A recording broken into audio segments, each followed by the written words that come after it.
A doutrina da Trindade não é uma especulação abstrata, mas sim a resposta da Igreja à revelação de Deus na história e nas Escrituras.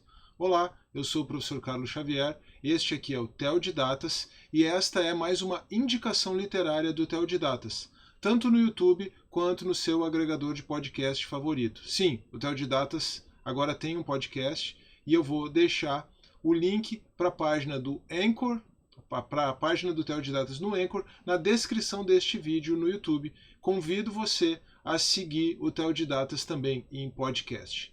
Mas a citação com a qual eu iniciei esta nossa conversa, vamos relembrar, a doutrina da Trindade não é uma especulação abstrata, mas sim a resposta da Igreja à revelação de Deus na história e nas Escrituras. Esta é uma frase de Kevin Van Hooser na sua obra A Trindade, as Escrituras e a Função do Teólogo. E esta é a obra, então, da indicação literária de hoje, A Trindade, as Escrituras e a Função do Teólogo, de Kevin Van Hooser. Eu costumo dizer, obviamente isso aqui é um exagero para enfatizar um determinado ponto, eu costumo dizer que não existe teologia senão cristologia. A base, o fundamento, o ponto central, o ponto focal, talvez seja melhor dizer, da teologia cristã é o próprio Cristo. Do contrário, não seria uma teologia cristã.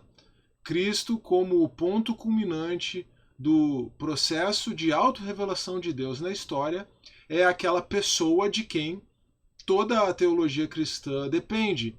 E mencionar Cristo aqui como uma pessoa e não como simplesmente um personagem ou uma especulação da igreja ou alguém inventado pela igreja, e não apenas mencionar a doutrina acerca de Cristo, mas a própria pessoa de Cristo como essa base, esse fundamento, esse ponto central da teologia, é muito importante, porque Cristo, então, o próprio Cristo, a pessoa de Jesus, serve como a porta de entrada para que nós, a porta de entrada para toda boa teologia e também a porta de entrada para uma teologia trinitariana. Falarmos de Jesus, pensarmos em Jesus como o Senhor, o Redentor, o Logos, o Verbo de Deus encarnado, a revelação máxima de Deus na história, pensarmos em Jesus assim, nos abre caminho então para fazer teologia, e aí a teologia cristã se traduz numa teologia trinitária, porque o Deus que se revela na história em Cristo e no poder do Espírito é a Trindade. Então, a partir desse insight, dessa percepção, que é uma percepção minha, que eu já afirmei isso em determinados contextos várias vezes, não existe teologia senão cristologia.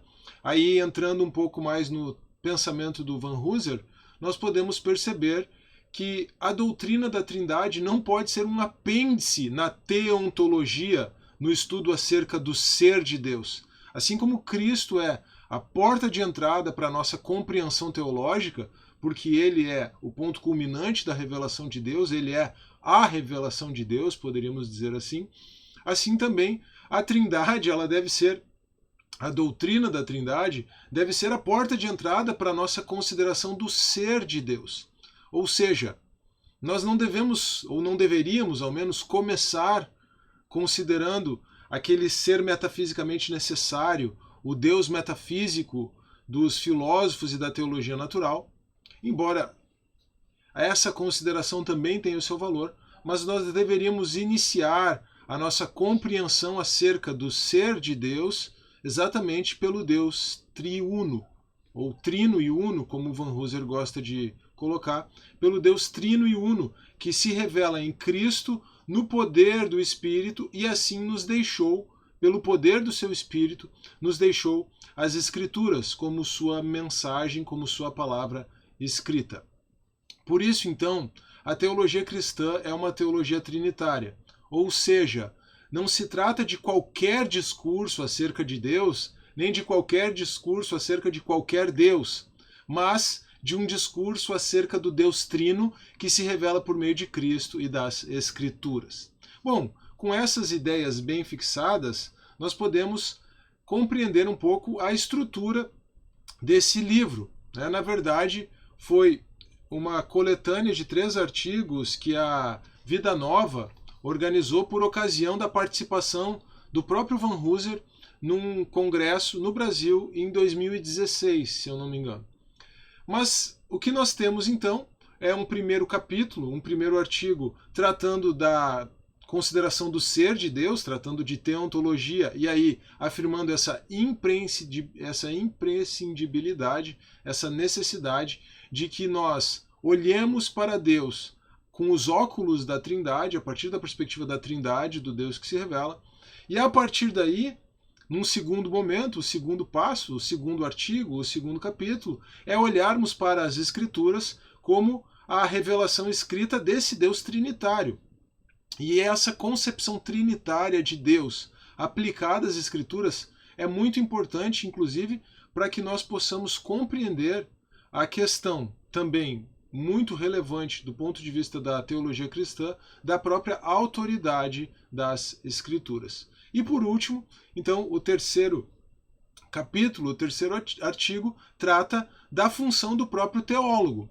E aí nós temos um insight interessante do Van Hooser, que é a ideia de pastor teólogo, a ideia do pastor teólogo. Se nós pensarmos lá em Efésios 4:12, aqueles dons tratados por Paulo ali, apóstolos, evangelistas, profetas, pastores e mestres, é muito interessante porque a própria gramática do grego ali une pastor com mestre, o que ela não faz com as outras expressões constantes nessa passagem. Então, há uma dica, há uma ideia aí de Paulo de que todo pastor, todo aquele que está engajado no cuidado, no pastoreio da igreja, também tem uma responsabilidade de ensino, mas não apenas isso. Todo aquele que está engajado no ensino, todo aquele que é um mestre, também tem responsabilidades no sentido do cuidado da igreja. Então isso permite tanto que nós olhemos para o teólogo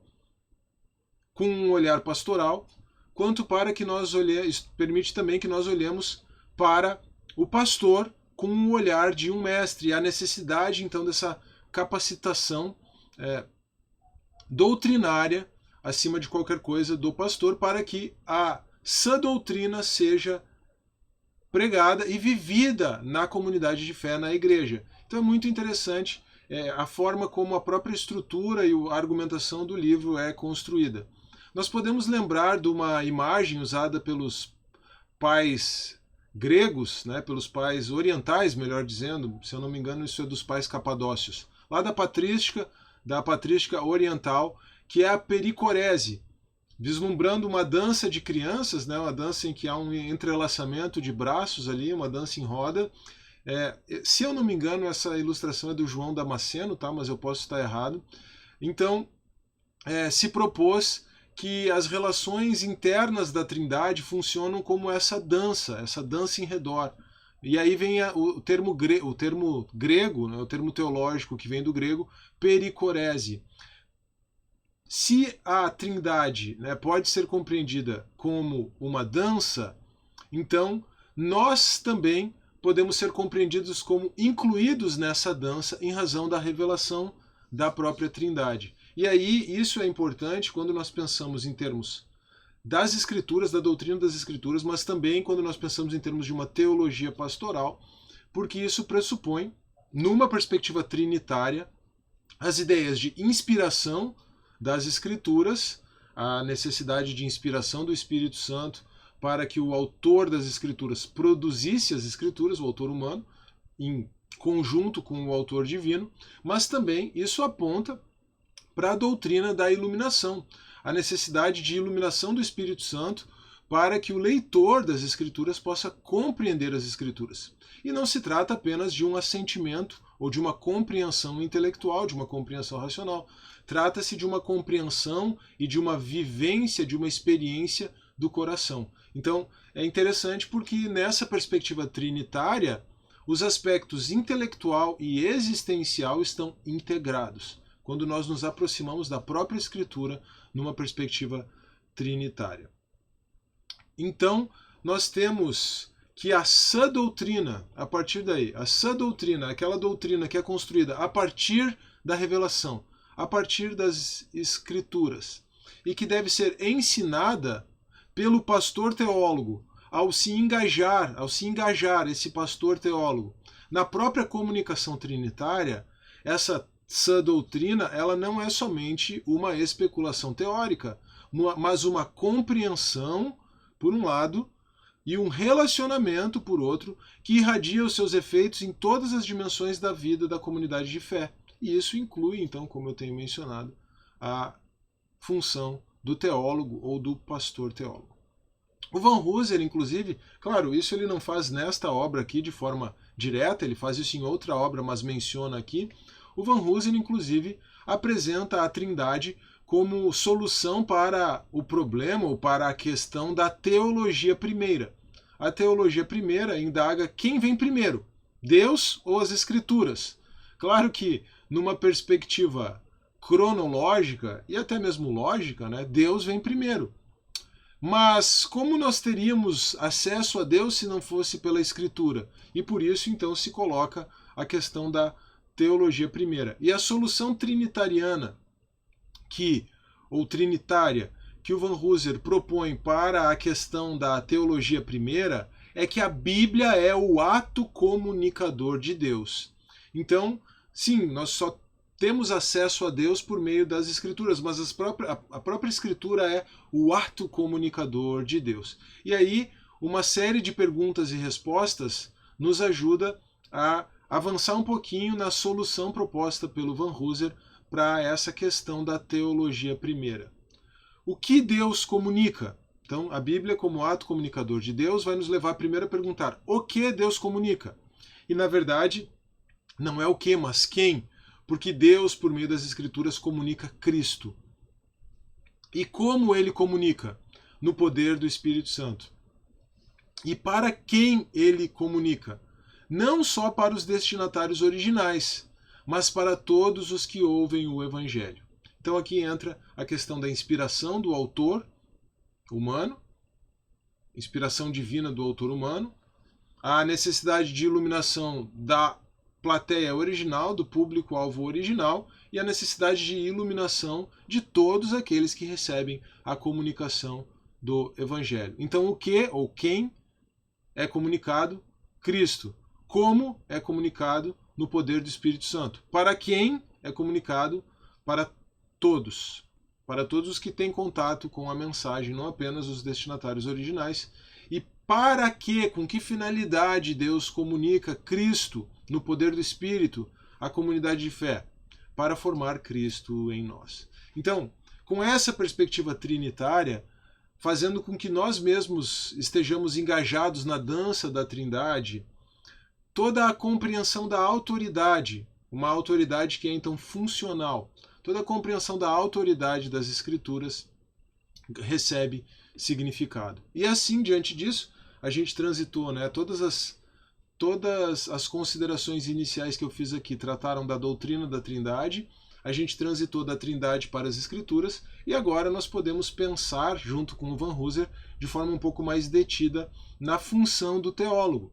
Lembrando que o pensamento do Van Hooser ele pode ser aplicado ao pastor, na perspectiva de um pastor teólogo. Alguém não apenas engajado com o cuidado espiritual da igreja, mas, exatamente na medida em que está engajado com o cuidado espiritual da igreja, também alguém que está engajado com o ensino, com a doutrina, com o ensino na perspectiva de entrega, de comunicação da sã doutrina, de preservação da doutrina dos apóstolos.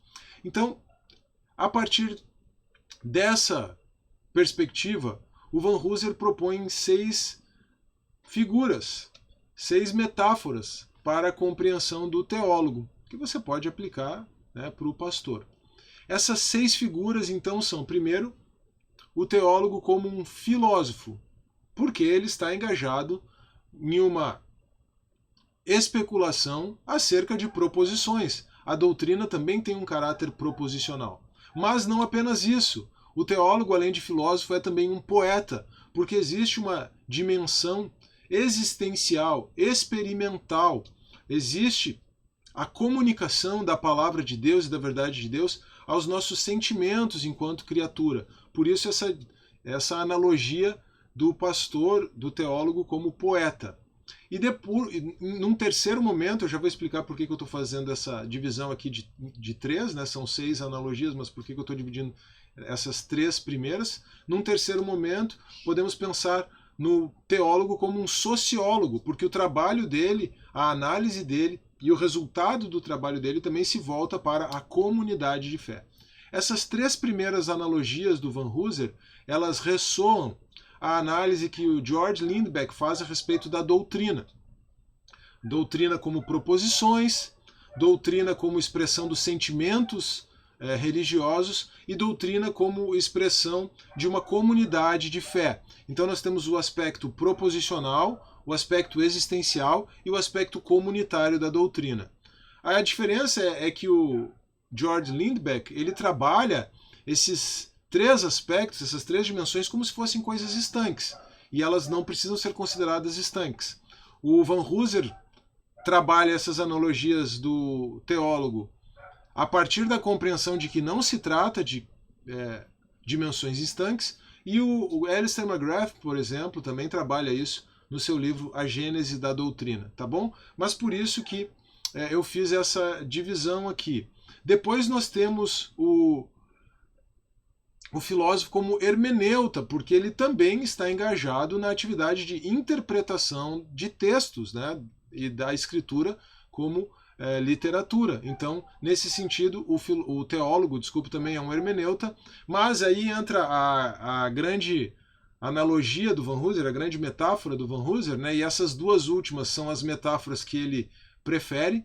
O teólogo também é um dramaturgista, na medida em que, e aí fica bem claro a função dele, fica bem clara a função dele voltada à comunidade de fé, na medida em que ele contribui para a comunidade de fé na encenação do drama da redenção, o drama contido nas Escrituras. Então ele que tem que dar o tom da forma como esse drama vai ser encenado, vivenciado, né, reproduzido na vida comunitária da igreja. Mas também a última figura é a figura do teólogo como médico, porque ele aplica a sã doutrina como um remédio para a sua comunidade de fé. Então, 6 figuras aí da função do teólogo, 6 figuras que tratam das funções do teólogo no pensamento do Kevin Van Hooser. Teólogo como filósofo, como poeta, como sociólogo, como hermeneuta, como dramaturgista e como médico. O resumo é que a Trindade é de fato um assunto essencial, e ainda que ela possa ser difícil para a percepção meramente racional, ou, dizendo de outra forma, ainda que o ser humano racionalmente não pudesse conceber um Deus trinitário, o fato é que é a Trindade o Deus que se revela. O Deus que se revela, o único Deus que se revela em 3 pessoas, se revela como uma Trindade.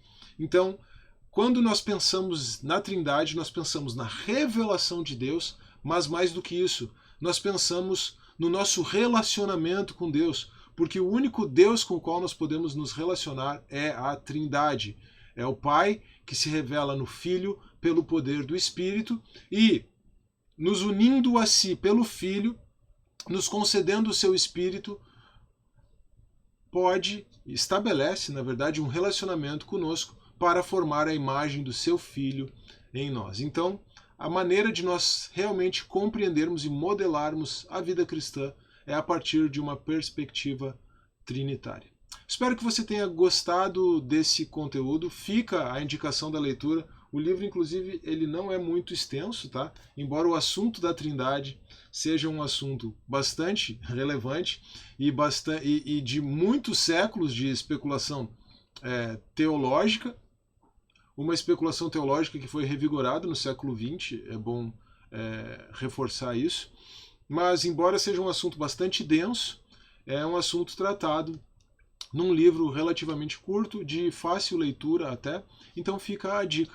Espero que você tenha gostado desse vídeo, dessa indicação, desse podcast, caso você esteja acompanhando no seu agregador favorito. Espero que você tenha gostado desse conteúdo e espero que você aprecie a leitura, caso você resolva ler essa obra do Kevin Van Hooser. Não se esqueça, por favor, de deixar o seu like no vídeo, se você estiver assistindo no YouTube, de compartilhar esse conteúdo com os seus amigos, com os seus irmãos em Cristo, de se inscrever no canal ou de seguir o Teodidatas no seu agregador de podcast e de deixar também o seu comentário. Isso sempre é muito importante. Um forte abraço, que Deus abençoe e até a próxima.